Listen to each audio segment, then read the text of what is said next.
নমস্কাৰ, স্বাগতম জনাইছোঁ মোৰ ইউটিউব চেনেলৰ অন্য এটা ভিডিঅ'ত। আশা কৰোঁ সকলো ভালেই আছে। আৰু মই আছাম ফৰেষ্ট ডিপাৰ্টমেণ্টৰ ফ'ৰ্থ গ্ৰেডৰ ওপৰত এটা ভিডিঅ' দিছিলোঁ। তাতে মোক বহুত ল'ৰাই কমেণ্ট কৰিছে, দাদা যি টেট প্ৰিপাৰেশ্যন চাৰ্টিফিকেট কথা কৈছে তাত ক'ত পায়। আৰু বহুতে কৈছে দাদা ডাক ৰানাৰৰ কাম কি, আৰু কিছুমানে কৈছে গ্ৰাছ কাটাৰৰ কাম কি। তেনেকৈ ধৰণৰ বহুতখিনি কমেণ্ট আছে। গোটেই কমেণ্টখিনি মই ৰিপ্লাই আপোনালোকক দিবলৈ চেষ্টা কৰিম। তো ভিডিঅ'টো শেষলৈকে চাব। আৰু যিসকলে মোৰ চেনেলটো ফাৰ্ষ্ট টাইম চাইছে চেনেলটো ছাবস্ক্ৰাইব কৰি ৰাখিব, ভিডিঅ'টো ভাল লাগিলে লাইক এটা কৰিব আৰু শ্বেয়াৰ কৰি দিব। প্ৰথম কথা কওঁ, মোক কৈছে এজনে, তাই কৈছে যে ফ'ৰ্থ গ্ৰেডৰ পোষ্ট অহাই নাইচোন, এইটো ভিডিঅ' কিয় বনাইছে বুলি কৈছে। আচলতে আমাৰ কাম হ'ল আপোনালোকৰ খবৰবোৰ জনোৱা, ক'ত কি হৈ আছে নাই হোৱা, বা কি কি পোষ্ট অহাৰ সম্ভাৱনা আছে, বা কি কি বস্তু লাগিব পোষ্টৰ কাৰণে, কি পোষ্টৰ কাৰণে কি বস্তু লাগিব, গোটেই খবৰবোৰ আপোনালোকক আমি আগতীয়াকৈ জনাই দিয়া হ'ল আমাৰ কাম। গতিকে এই ওপৰতে মই ভিডিঅ'টো প্ৰস্তুত কৰিছোঁ। আৰু কিছুমানে গোটেই ভিডিঅ'টোতে মই ক'লোঁ যে ফৰেষ্ট ডিপাৰ্টমেণ্টৰ পোষ্ট আহিব, এইখিনি বস্তু লাগিব। তাৰ পিছতো এজনে কৈছে কি বোলে ফৰেষ্ট ডিপাৰ্টমেণ্টৰ পোষ্টৰ কাৰণে কি লাগিব। আচলতে তেখেতে ভিডিঅ'টো চোৱা নাই, জাষ্ট কমেণ্টহে কৰিছে। গতিকে কমেণ্টটো চাব অকণমান, যিমানে যি নহওক মই আপোনালোকক ইমান ধুনীয়াকৈ খবৰখিনি আপোনালোকলৈ লৈ আহিছোঁ। এতিয়া মোৰ অলপ সুবিধা হ'ব ভিডিঅ'টো চালে, তাৰপিছতে কমেণ্ট কৰিব।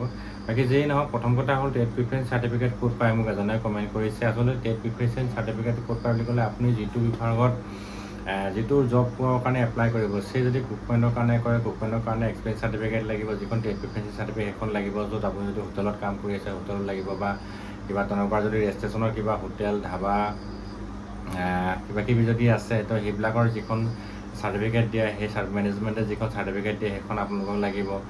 তাৰপিছতে যদি কিছুমানে আপোনালোকৰ এইবিলাক মানে আৰ্মি আণ্ডাৰ হওক বা CRPF আণ্ডাৰত কিছুমানকে কাম কৰি থাকে টেম্পৰাৰীয়ে, তো তেওঁলোকে যিখন চাৰ্টিফিকেট দিয়ে সেইখনেই টেট প্ৰিফাৰেঞ্চ চাৰ্টিফিকেট। ঠিক তেনেকৈ ৱাটাৰ কেৰিয়াৰ কাৰণে যদি আপোনালোক টেট প্ৰিফাৰেঞ্চ চাৰ্টিফিকেট দিয়ে সেইখনো তেনেকৈ হ'ব।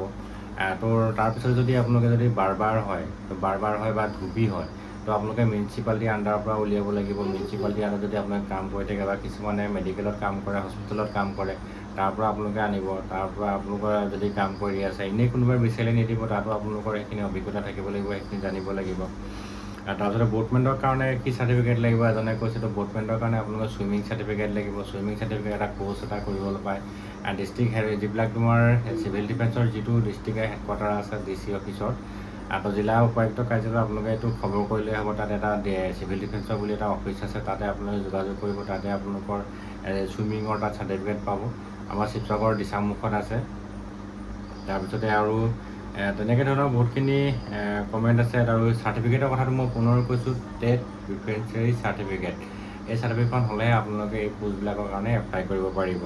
বাকী তাৰমানে কি ধৰি লওক, যিমানে যিখিনি পোষ্টৰ মই কথা কৈছিলোঁ, এতিয়া বহুতে মোক ডাক ৰানাৰ কথা কৈছে। ডাক ৰানাৰটো হ'ল মানে কি, আপুনি যিকোনো এটা অফিচত আপুনি জব কৰিলে, আৰু সেই অফিচটোৰ পৰা আন এটা অফিচলৈ যেতিয়া কাগজ পত্ৰবোৰ অনা নিয়া কৰিব, সেইটোৱে হ'ল ডাক ৰানাৰ। ক'ৰবাত যদি আপোনাৰ ধৰি লওক আপোনাৰ অফিচৰ পৰা ধৰি লওক ট্ৰেজাৰী অফিচলৈ দৰমহাটো নিব লাগে, দৰমহা তাত জমা দিব লাগে, সেইজনেই হ'ল ডাক ৰানাৰ। বা আৰু যিজন পিয়নজনেই হ'ল কাগজ পত্ৰবোৰ মানে এটা ব্ৰাঞ্চৰ পৰা আন এটা ব্ৰাঞ্চলৈ অনা নিয়া কৰে, সেইজন হ'ল পিয়ন। ঠিক তেনেকৈ আপোনাৰ ধৰি লওক আমাৰ যিজন DC অফিচৰ বা SP অফিচৰ যিজন চাফ চাফাই কৰে, বা যিবিলাক গছ গছনি কাটে, ঘাঁহ বন যিবিলাক চাফা কৰে, সেইজন হ'ল গ্ৰাছ কাটাৰ। আৰু মালিজন হ'লে আপোনাৰ ফুলৰ পানী দিয়া, ফুল চাফা কৰা, ফুলদন, সেইবিলাক হ'ল মালি। আপুনি সেইখিনি কথা গম পায়। বেচিকেলি ডাক ৰানাৰটো বহুতে গম পোৱা নাছিলে। আৰু ৱাটাৰ কেৰিয়াৰটো একদম এছিষ্টেণ্ট হ'ল, কুকমেনৰ এছিষ্টেণ্ট হ'ল। আপোনাৰ ধৰি লওক তেখেতক চব্জি তব্জি কাটি মেলি দিয়া, সেইখিনি হ'ল কুকমেনৰ। পানী চানী কৰি আনাই দিয়া, সেইজনে হ'ল তোমাৰ ৱাটাৰ কেৰিয়াৰ। তো তেনেকুৱা ধৰণৰ কথা হ'ল। আৰু এইবিলাক পোষ্ট আপোনালোকে নাভাবিব যে একেবাৰে নগণ্য বা একেবাৰে সৰু পোষ্ট বুলি নাভাবিব। আজিকালি তেওঁলোকৰো যথেষ্ট দৰমহা হয়। আৰু যেতিয়া 8 পে কমিশ্যন হ'ব, তেতিয়া 8 পে কমিশ্যনো তেওঁলোকৰ দৰমহা বাঢ়িব, যথেষ্ট হয়। তেওঁলোকৰ কাৰণেও এখন ঘৰ ধুনীয়াকৈ চলি যায়। আপুনি যেতিয়া বেংগলোৰ বা চেন্নাইত যেতিয়া কাম কৰিবলৈ যাব, আপোনালোকে তাত খুব বেছি 15-20 হাজাৰ টকা পাব, তাত কোনো চিকিউৰিটি নাই। কিন্তু আপুনি যেতিয়া ফ'ৰ্থ গ্ৰেডৰ এটা পোষ্ট পাব, তাত আপোনাৰ যথেষ্ট চিকিউৰিটি আছে। আপোনালোকৰ লাইফ ইঞ্চুৰেঞ্চ আছে, আপোনালোকৰ চৰকাৰৰ যিমানখিনি সুবিধা আছে সেইখিনি আছে। প্লাছ আজিকালি বেংকে আপোনাৰ লোন দিব তাৰ এমাউণ্টত। গতিকে কিবা এটা হেয়াৰ যথেষ্টখিনি ছিষ্টেম থাকে। তো ছিষ্টেমবোৰ এনেকুৱা ধৰণৰ হয়। তাৰ মাজতো যদি কিবা আপডেট থাকে, মই আপোনালোকক লৈ আহিম। কথাখিনি মই ইমানতে শ্বেয়াৰ কৰিছোঁ আপোনালোকে। যদি আৰু কিবা অসুবিধা হয় বুজিবলৈ, আপোনালোকে কমেণ্ট কৰিব, মই ৰিপ্লাই দিবলৈ চেষ্টা কৰিম। চ' পুনৰ কৈছোঁ, ভিডিঅ'টো লাইক এটা কৰিব নাপাহৰিব, আৰু প্ৰায় ইজনে সিজনে হোৱাকৈ শ্বেয়াৰ কৰি দিব। সকলো ভালে থাকক, ধন্যবাদ।